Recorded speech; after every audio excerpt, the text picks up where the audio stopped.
Deus abençoe a cada um dos irmãos que está aí nos acompanhando por essa transmissão. É uma bênção estar participando desse momento, que é onde nós vamos nos enriquecer, né? Vamos enriquecer nossa alma, nosso espírito com um pouco mais a respeito da palavra de Deus. Amém? Eu gostaria de falar um pouco a respeito do tema conhecimento de Deus, né? Que é uma coisa que faltou muito no povo de Israel, que diversas vezes acabou trocando o conhecimento de Deus por ídolos, por outras coisas, por adorar imagens, adorar pessoas, reis, e isso foi o que causou a destruição de Israel diversas vezes, né? Então, assim, é uma coisa que é para ser pensada e não é diferente hoje. Nós precisamos ter mais conhecimento a respeito da palavra de Deus.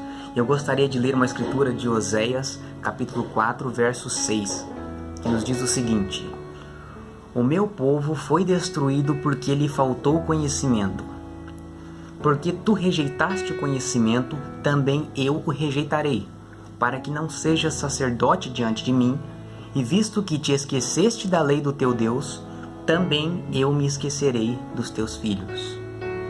Então, esse é um assunto muito importante, tratado na Bíblia, também tratado em muitas mensagens do profeta, né, que fala a respeito do conhecimento de Deus e como muitas vezes o povo se esquece de buscar a palavra, de pesquisar, de obter um conhecimento mais profundo da Bíblia e das mensagens, né? Isso é uma coisa importante. Gostaria de frisar esse assunto no livro de 1 Pedro, capítulo 3, versos 15 e 16, que nos dizem o seguinte: Antes, santifiquem Cristo como Senhor no coração.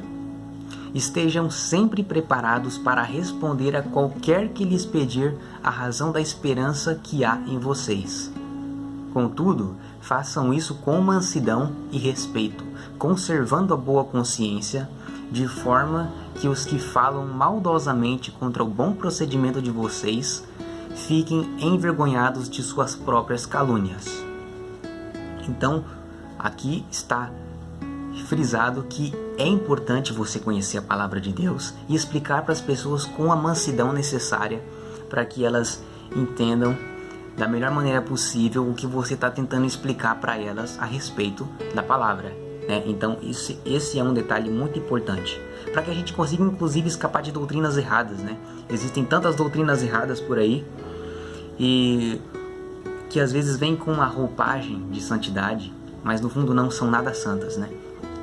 Então uma delas, por exemplo, é a doutrina da Trindade, né, que é dito por aí nas igrejas denominacionais, igreja católica, protestantes e muitas outras, que existem três pessoas na divindade. É como se fosse um triângulo. Eles fazem essa analogia geralmente com um triângulo. O triângulo tem três vértices, né, e esses três vértices formam o triângulo, né, eles formam o que é necessário para o triângulo. Então seria a mesma coisa. Três pessoas na divindade formam a divindade, que é Deus. Então é mais ou menos essa a analogia que eles fazem. Só que se a gente for parar para ler Mateus capítulo 1, verso 20, que nos diz assim: Mas enquanto meditava sobre isso, eis que em sonho lhe apareceu o Senhor, dizendo: José, filho de Davi, não temas receber Maria como sua esposa, pois o que nela está gerado é do Espírito Santo. Então é o seguinte, se o Espírito Santo gerou a Jesus, é porque o Espírito Santo é o Pai de Jesus. Mas Jesus não chamava o Espírito Santo de Pai, Jesus chamava o Pai, o Senhor de Pai.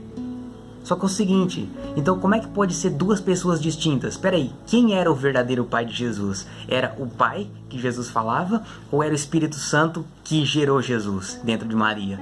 Então assim, você começa a perceber umas certas incongruências com esse tipo de doutrina quando você pesquisa um pouco mais a fundo a respeito da palavra de Deus. Então é importante você fazer essa pesquisa, sempre, em todos os assuntos possíveis que aparecerem na sua frente. Um outro detalhe importante é quando dizem que o irmão Branham era considerado Deus, né? Jesus Cristo na Terra. Mas o próprio irmão Branham rejeitou essa doutrina, por exemplo, na mensagem Perguntas e Respostas número 2, parágrafos 101 ao 118. Eu vou ler apenas um trechinho rápido que ele diz: Eu não sou o filho do homem, mas um filho do homem. Ou seja, um filho do homem em minúsculo, letras minúsculas, que era mais ou menos a parte dos profetas, né? O que era destinado aos profetas, como por exemplo Elias, Eliseu e tantos outros profetas. Isso é uma coisa comum, mas ele não era o Filho do Homem, em maiúsculo. Há bastante diferença. Jesus Cristo era o Filho do Homem, o Filho de Deus, o Filho de Davi. Eu não sou ele, eu sou apenas seu servo. Isso está na mensagem de perguntas e respostas número 2, parágrafos 101 até o 118.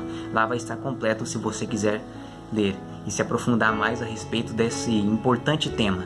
Então, isso serve para nós evitarmos doutrinas erradas. Por isso, sempre mantenha um conhecimento tácito a respeito da palavra de Deus. Sempre mantenha um conhecimento verdadeiro sobre as coisas que vêm do alto, as coisas que vêm de cima, para que você não caia em doutrinas e erros que levem a sua alma e a sua vida à ruína. É o meu conselho a todos os irmãos. Fiquem com Deus e que Deus abençoe a cada um de vocês.